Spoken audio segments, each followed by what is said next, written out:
So I have a question. It's a lot of information about some scammers here in Tanzania. Do you know anything about that? How to find your community in a foreign country.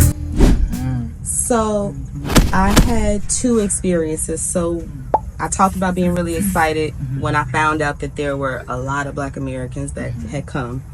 But that first month, before I even knew they existed, knew there was a WhatsApp group chat, which is a very common way here that people communicate, is through WhatsApp. And a lot of community organization and chats are created in the WhatsApp. So that's fairly common here. So I started with just my first initial contact. So first it was the Airbnb owner. Then me and my friend would go to his bar restaurant. I met his brother and some friends through them. Started going out with them to do different things. And I met Meshach, who ended up being my Tanzanian business partner. Okay. In the laundry. Okay. All right. And we were just friends. He was just really helpful. Anytime me and my friend needed to go somewhere, needed help, he would just always be available to help us. And so, we would take him along on fun stuff. He got to meet a lot of different people that, he probably wouldn't have met initially. And it helped his English, because now he can speak English. He really didn't. He was doing all this helping and barely could speak English. I'm like, how was you doing this? I would have been so frustrated. That says a lot. Yeah, the patience. About the people. Yeah, the patience he had. Some people have none. So that's good. Wow. And so from there, it just expanded. I ended up finding out. I don't remember how I found out about a particular WhatsApp group, but once I did, I got in, and it was just so many people. Every day, people were like, "Well, we're doing this, and we're going here, and we're needed for this." Okay. There was an NGO that got started by a lovely lady during that time. So I went to some of the initial meetings they were having, and we were trying to figure out what kind of group group mission could we be under as a representation, because our relationship as Black Americans was fairly new in the present time that we're in. So they don't really know. It's not a usual thing for Black Americans at the time to just come and choose this place for vacation. So it just built from there, and it was very exciting. A lot of different activities and a lot of different people. So that was good until it wasn't good. So that's the interesting thing that I find, like with community, is that it's always like a high point, and then something happens, and then it starts going down. That's it, right? In your case, like, what happened to where the group just got messed up? So for me, it lasted a long time before it got messy, so that was good. A lot of people were just so happy that the energy wasn't really feeding into a lot of drama. But as people started, I would say maybe the first year of like that main group, life starts to happen to different people, different friendships, I guess, go down.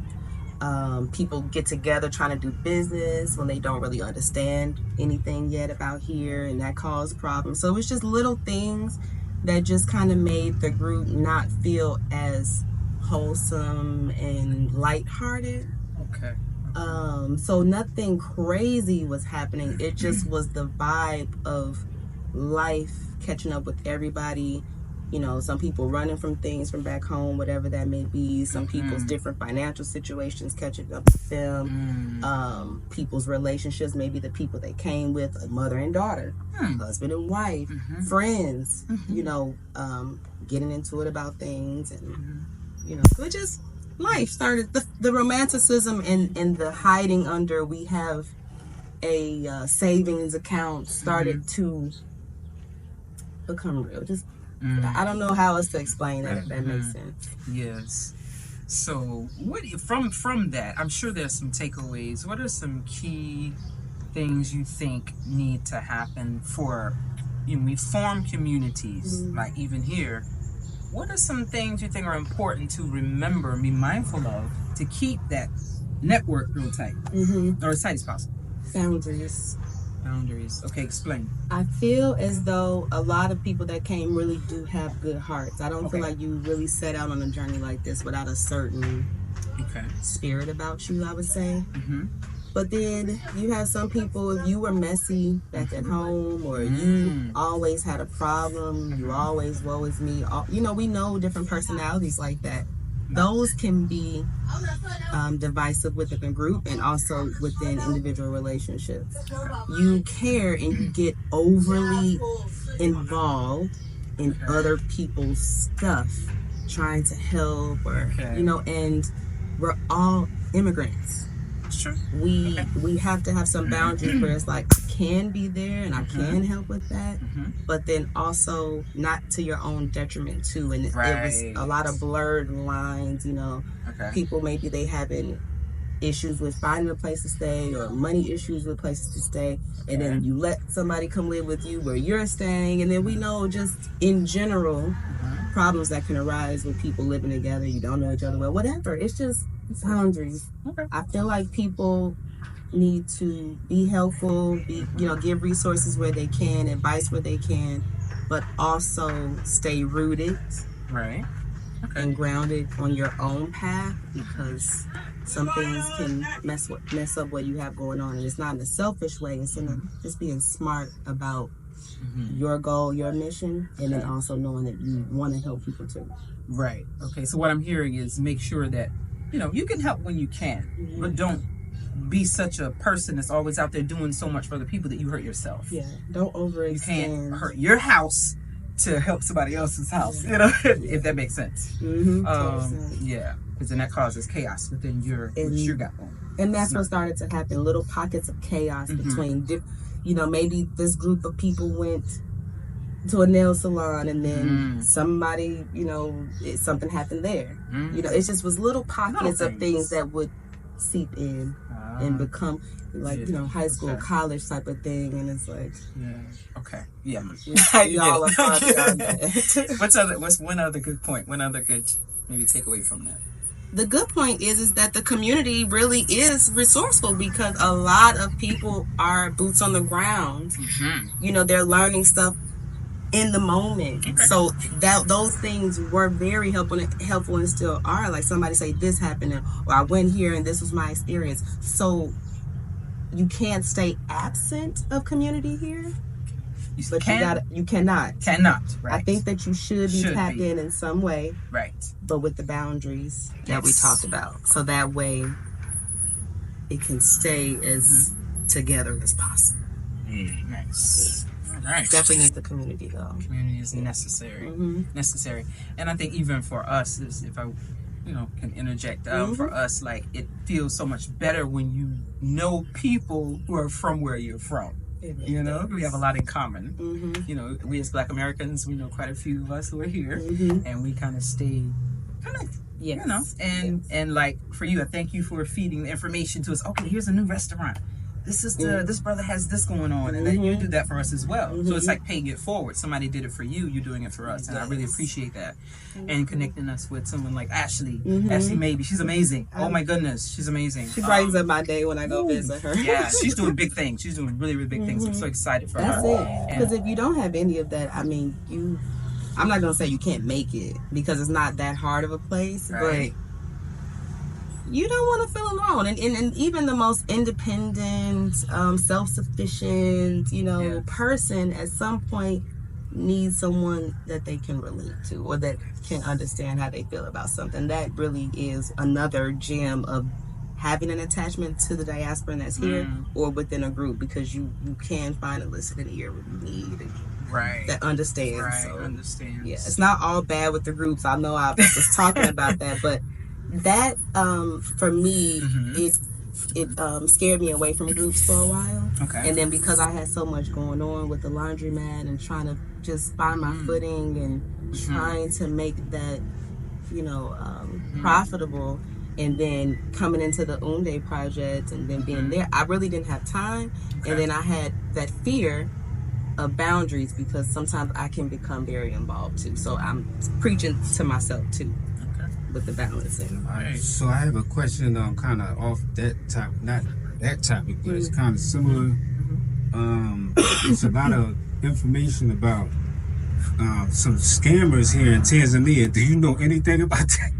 I don't. So I've been looking at it from YouTube, like what's going on there, but I never met the Mark guy, although I knew about him when he first came, because a lot of people were tapped in 2020 and 2021 with if somebody new came along and whatever, and we, we would know.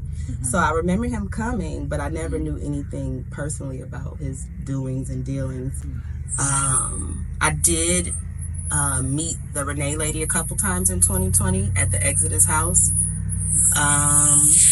But I didn't know that I don't know anything about what she's doing that's shady either, because I only met her a couple times, and everybody else I don't even know them. So I do think it's unfortunate and a little embarrassing for the community, just because there are a lot of people who are doing good things here, and that you don't want that to become a stereotype over the ones of us that are here, that are doing things legit, that are minding our business and helping. So, it's unfortunate, but I hope it's helpful for those that it needs to be helpful for, like knowing who to watch out for if what is true is true. And then I guess a lesson for those that are here: don't be over here doing that, because it will come and bite you in the butt. Yes, and it's a bad thing to do. So absolutely, just try to walk in honesty and be honest about your dealings and what you're doing. I think that's anywhere you go, whether you're here, whether you're in the U.S., whether you're in another country. Just be honest with people, and because it comes back. It's karma. You do things to people. Karma is serious. Okay, you do something negative, it's going to come back to you in some shape or form later on. So you have to watch those things. Yes. I try to filter certain people and certain people's energies, because there are people who are, unfortunately, here doing things that are not so good. So we have to be careful. We don't want that to overshadow the good things that we are doing. We got to protect our legacy and what we're trying to establish here. So it's important. Yeah, definitely. Yeah. So with the Unde Apartments, how many apartments are left? We have 4 apartments remaining. Good. Wow. Almost a full house. Almost a full house. I still can't believe it. We have 1 2-bedroom available, and then the rest are 1-bedroom. A 1 2-bedroom. Yeah, we have 1 2-bedroom. All right. And does that sound right? Yeah. One unit, 1 2-bedroom. Yeah, that's correct. And the rest are. There's another one after that one. It's 1 2-bedroom apartment. That's it. And then the 4 1-bedrooms are available. 4 okay. 4 1-bedrooms. Okay. So 1 2-bedroom apartment and 4 1-bedroom apartments are available. Okay, so 5 units. Okay. All right. So let's see, and then total apartments is 3, 6, 9, 10, 11. Wow. 12, 13, 14, 15. 15 apartments 15 total. apartments in this complex. Wow. Man, there's only 5 left. That's good. Crazy. Awesome. That's awesome. good. Crazy. Especially in this amount of time. That's good. I mean, considering when you're here and you get used to how Tanzania is with how they operate with different things, like it's not really not that bad, I have a question. This is off the topic, but on. Let's go. I hear this both ways. Okay, so is it Tanzania or Tanzania? I hear local people say it different ways. Everybody says it a different way. I don't know either, because you'll talk to a local person and they'll say them both. They say them both. And if you ask which one is correct, most of them say it's okay. I love Tanzania. It almost sounds like a song. I just love it. Tanzania. It's beautiful. I like to say Tanzania as well instead of Tanzania. Right. I definitely like it. It just sounds more tropical. Like Tanzania. Yeah, it's more tropical, whimsical vibes. So I don't think you can mess it up, but we are open to being corrected. I just asked because I asked a person that wants to be the definitive sayer of which one is correct. But for now, they tell us either one is good. They say either one. They do. I want to make sure, because I got that clip. I asked somebody, they said, "Man, it's according to what how you going to say it?" They're so Hakuna Matata I love it. here, right? I love it. Yeah. Beautiful place, beautiful view. We're here at the Unde Apartments. We want to thank you so much for your time, as always. Such a lovely sister and very informed on things here in Dar. And definitely want to thank you for your time again. And for those of you tuning in, hope you picked up a lot of gems and nuggets from this. And share it. Please share. Like and share. And if someone's interested in connecting with you, What's the best way? Best way is through WhatsApp. I have a WhatsApp business account, and the number for my WhatsApp is 1-773-790-0834. If I don't answer, please send a voice note or a text message, and I'll get back to you when I can. Right. Oh, and if you're in Tanzania and you need laundry services, please Yes. check out one of my 2 laundromats, please. Yes, very awesome. We drop ours off weekly, and they do a great job, amazing job. Oh, Thank you don't have to wash clothes. I love it. In the first 2 Thank years, you. I hand wash clothes. So Oh, I'm we've very done happy. that too. Yes. Yes. Oh yes. Oh Mhm. yes. Yes. All right. Thank you so much, Monique. Thank you. All right. Thank you, Vicky. All right. Thank you, King Nomad. Yes. And everybody out there, peace and love always. All right. We're the unapologetic nomads, and we're unapologetically nomads.